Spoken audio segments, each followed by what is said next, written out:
Hey guys, my name is Matimio, and today's challenge, a bunch of you wanted me to use the TYPE-95B Carbine with absolutely no attachments. So I couldn't use a grip to try to improve its accuracy, I couldn't use a scope to try to get rid of its terrible iron sights, nothing at all, and then see if I can go on some kill streaks with it. And normally, with attachments, I would say that this is still a mediocre gun, or actually even below average. Like, the gun does have one redeeming quality to it, and that is that it is accurate. It does have a very manageable recoil. It's got a vertical recoil of 0.24 and a left kick of 0.2 and a right of 0.1. So this is a very accurate weapon. It also doesn't have a lot of bullet deviation, but all of its other attributes just don't work for our carbine. And because of this, and we'll get into that more details here in a second, it's just struggles. Like, this is not a very good weapon, and I would not recommend it normally, and especially with using no attachments at all, it just turns into a pile of trash. And so the biggest thing holding back the TYPE-95B is that it doesn't really do well in any single type of combat scenario. It doesn't do well up close, it's all right at medium range combat, and you normally would think that this would be an amazing long range weapon, which we'll get to here in a second, but if you go against pretty much any assault rifle out there, they're just gonna mop the floor with you. This is definitely not a weapon that you want to use up close, and that's simply because it doesn't have a very fast rounds per minute. It only clocks in at 650, and so if you go toe-to-toe with someone who is using pretty much any other carbine, pretty much any other weapon in the game, you are going to have to be extremely accurate. You're going to have to make sure you line up every single one of your shots. You're probably going to need to get a couple of headshots in there as well, and that is possible. Like, you can do well up close if you are a headshot machine, and since you don't have a very crazy recoil, it is possible, but because of that slower RPM, this is just simply not a weapon that you're going to want to use in those types of combat scenarios. And then when you try to take it for long-range combat, where you would assume that the TYPE-95B would excel because of that slow RPM, amazing recoil pattern, and nice bullet deviation, you run into the problem that it doesn't do a lot of damage at a distance. This is a carbine, and because DICE did not want to give every single class access to a long-range, amazing assault rifle, they had reduced the damage at a distance. It does do the standard 25 damage per shot up close, but then when you get to 50 meters out, it only does 15.4 damage in those circumstances. And so if you're going against someone who is using a standard assault rifle, or especially if they're using the SAR, which is miles ahead of the TYPE-95B, you're gonna get blown away because it takes one extra bullet for you to secure the kill on them. And you guys know when you're using a very slow RPM weapon, especially for long range combat, where it can be a little bit harder and trickier for you to make sure that you're lining up all of your shots, that one extra bullet is gonna feel like it's gonna take an eternity, and they're just gonna mop the floor with you with those assault rifles. But to top it all off, if all this wasn't enough, it also has a ridiculously slow reload speed, almost to the point where I have no idea why it is so slow. Its short reload time is going to take you 2.75 seconds to go through the animation, and its long is going to take you 3.4.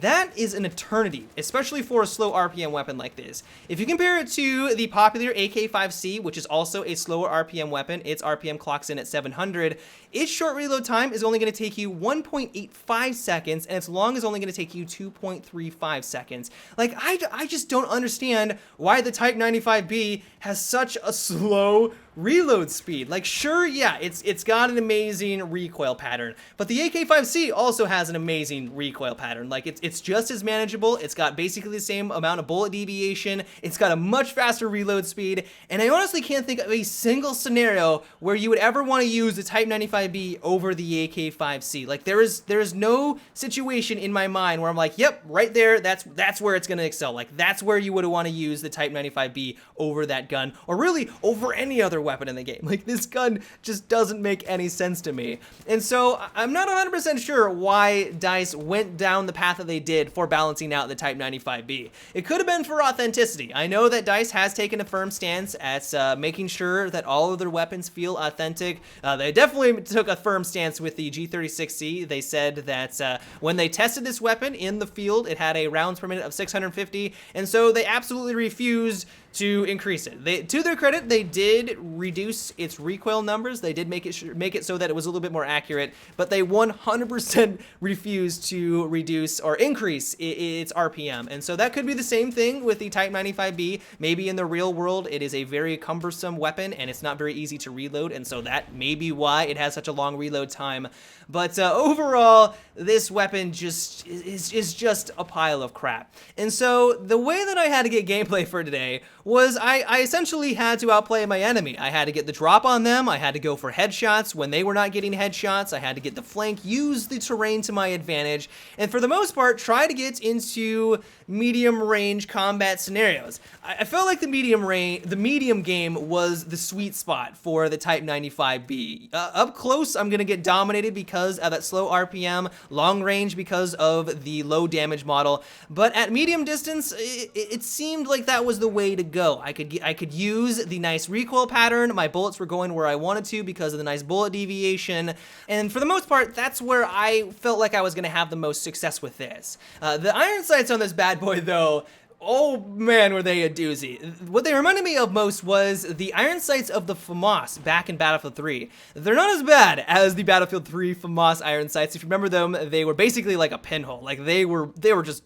awful. Like I can't even believe that DICE added them into the game, but they're not good by any means. There were a lot of moments when I would completely lose my target. If they were moving at all, if they were ducking behind cover, if they were just trying to avoid my bullets, there were a lot of times where I just had no idea where they went. And so one thing that I quickly learned, that if I wanted to make sure that I was tracking my target, I needed to spot my enemies. And while I pretty much spot as often as I can, there are some times when the spot mechanic just doesn't work, or you spammed it too frequently and you can't get the spot on them, and then I would just completely lose them. They would duck behind cover for half a second, I would have no idea where they would went, I would look around frantically, and then they would of course duck behind that little cover that I should have known they were there and blast my face full of bullets. And so the iron sights, while they're not as bad as the iron sights from the FAMAS in Battlefield 3, they're probably one of the worst in the game, or at least in my opinion. Like, they were one thing that I did have to overcome. And so overall, I don't think I could ever recommend using the Type 95B to be competitive. Maybe if you want a challenge, like if you want to use a weapon where you do have to outperform your enemies, then go for it. Like, it is a fun challenge. Like, this actually is a fun weapon to use if you like to put yourself at a disadvantage. Like, if you want to make sure that you are outperforming your enemies, where you're getting the flanks off, you're making sure that you're getting headshots, this can be a very rewarding weapon to use. Like, you have to 100% outperform your target in pretty much every single type of situation. And so if you're looking for that, then go for it. Like, then try out the Type 95B. But if you want to be competitive, I would stray away from this weapon like the plague. Like, it's just not a good carbine. But that's about it for today's terrible weapon challenge, guys. I hope you enjoyed. If you have a setup that you would like me to try next, let me know down below in the comment section, and also make sure to thumbs up those recommendations. But until tomorrow, have a good one, and take it easy.